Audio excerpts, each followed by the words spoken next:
Որպեսզի այս ու մի շարք այլ մեքենաներ երթևեկելիս նման խոչընդոտների չբախվեն, Երևանի բոլոր վարչական շրջաններում ակտիվ փոսալցման աշխատանքներ են իրականացվում։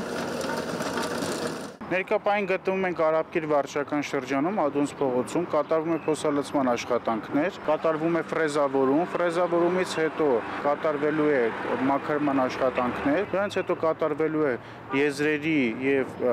տակի հատվածում բոլոր բիտոնապատումը, բիտոնապատումից հետո կատարվելու է ասֆալտապատում։ 2025 թվականին քաղաքային իշխանությունը փոսալցելու է մոտ 200,000 քառակուսի մետր տարածք։ Անցյալ տարի մոտավորապես 168,000 քառակուսի մետր է եղել փոսալցման աշխատանքները եւ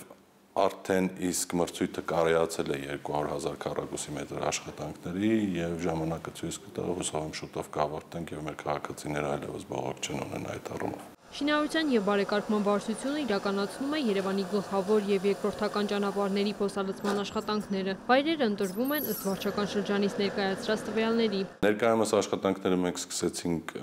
առավոտից մինչև կեսօր, դա դրա եղանակային պայմանների հետ էր կախված, որովհետև որոշակի աշճանի դեպքում են կարողանում իրականացնել, սակայն հիմա արդեն փոխում ենք աշխատանքները դեպի գիշեր, այսինքն օրերի տաքանալու պատճառով կարողանում ենք աշխատանքները փոխել դեպի գիշեր, որպեսզի թե մեր քաղաքացիներին չխանգարենք երթևեկության պիկ ժամ եւ այլն։ Որպեսզի աշխատանքները համապատասխանեն սահմանված ստանդարտներին, մշտապես տեխնիկական վերահսկողություն է կատարվում։ Թերություն կամ ինչ-որ մի սխալ տեսնելու արդյունքում արձանագրվում է եւ իհարկե գրավոր ձևով պատասխանվում ամեն ինչին եւ թերությունների շտկում եւ ուղղումա տեղի ունենում։ Ծրագրի իրականացման համար բյուջեից տրամադրվել է շուրջ 1 միլիարդ 84 միլիոն դրամ։ Քրիստինե Թորոսյան, Աշոտ Խաչատրյան, լուրեր